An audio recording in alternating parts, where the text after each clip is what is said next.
Today's video is a CryptoBlades Play to Earn update today. Nandito tayo sa CryptoBlades Play to Earn Discord channel. So CryptoBlades Discord channel. Nandito yung isang announcement ni Levitate Buff Daddy. CryptoBlades releases the bazaar. Welcome to the future of NFT trading. So itong information or content na nakikita nyo ngayon dito sa announcement page ng CryptoBlades Discord channel, ang ibig sabihin lang nito, kumbaga nagkaroon ng update sa marketplace or sa market ng CryptoBlades. So for example, nasa Hiko chain kayo sa CryptoBlades Play to Earn game nyo, makikita nyo dito mayroong nagbago. Ito yung sarili kong account sa CryptoBlades. Nasa Hiko chain mainnet tayo. Normally, ang makikita natin dito market. Ngayon, as of the recording ng video na to, February 11, nakalagay na bazaar. Ngayon, nung binalikan ko yung sarili kong video, ito yung video na kaka-upload ko lang today. Today is February 11. So ito yung kaka-upload ko lang kaninang less than an hour. And ito yung video na in-upload ko kahapon. So itatry ko siyang i-play. Hanap lang tayo ng portion na, ayan, gagawin ko lang 720p para malinaw. Ito guys, so yung information dito sa taas, combat, trade, tapos market. Nag-iba na siya, hindi na siya market, bazaar na yung nakalagay. So ang gagawin ko ngayon, itatry kong i-click itong bazaar para makita natin kung ano yung mga nagbago sa interface. Binago nila ito, tinawag nilang bazaar. Pero yung pinaka-intent nito is to incorporate yung idea ng NFT trading. So non-fungible tokens trading ang tawag doon. So ang sabi dito, CryptoBladers, our developers have done it again. Another fantastic update hits the CryptoBlades as the bazaar marketplace is here. With this market comes a completely new user interface, updated filters and sorting. Ang nakalagay dito, this is a new marketplace, global NFT trading platform allowing users to buy, sell, and display their NFTs.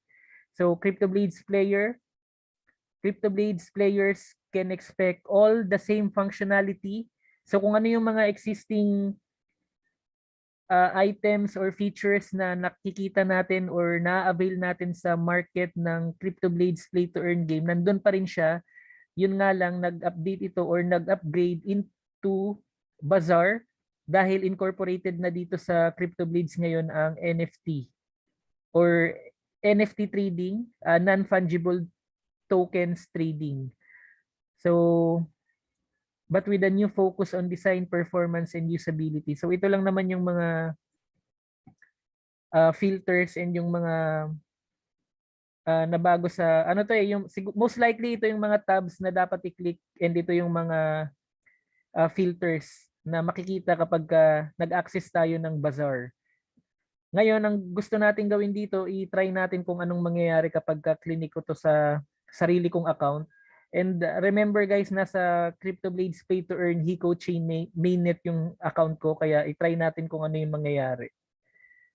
Okay, so may may advertisement na nag-pop up nung clinic ko yung bazaar.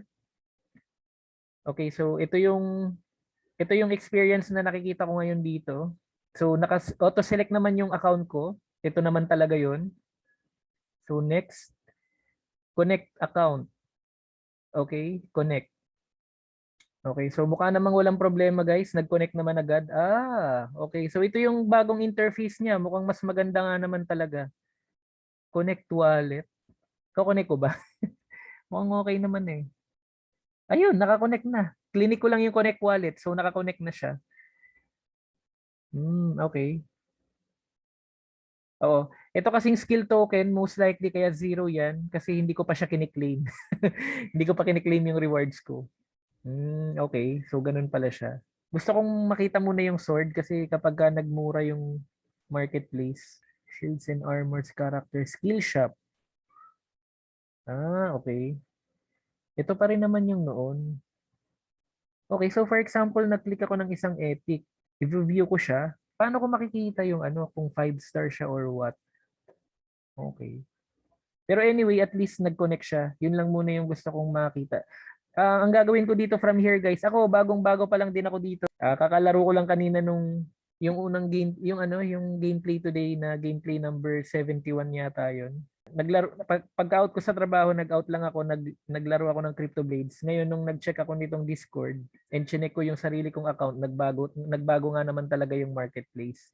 So ang gagawin ko from here, magta-try pa akong mag-navigate nitong bagong bazaar ng Crypto Blades. Interesting. Kailangan ko pa siyang i-revisit and i-review pati yung information na nakikita ko ngayon dito sa Discord channel.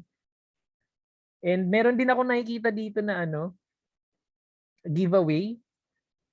Hindi ko kasi nilalagay sa Chrome yung ano. Dito ako naglalaro ng CryptoBlade sa Mozilla Firefox kasi feeling ko mas secure ang Firefox. So ganito guys, meron palang ano, ito legit yan kasi galing yan sa ano eh. Basta nakita nyo to si Croj. Basta itong si Levitate Buff Daddy from the announcement tabs ng CryptoBlades Discord channel, legit yan. Kaya huwag kayong mag-alala na kung scam yan or what. So ito, ang sinasabi nila, meron silang pa-giveaway. Check out the bazaar and win. We give away 20 times $50 to all participants. So, many fruitful gains to everyone. God bless and I'll see you again on our next vlog. Thanks for watching this video.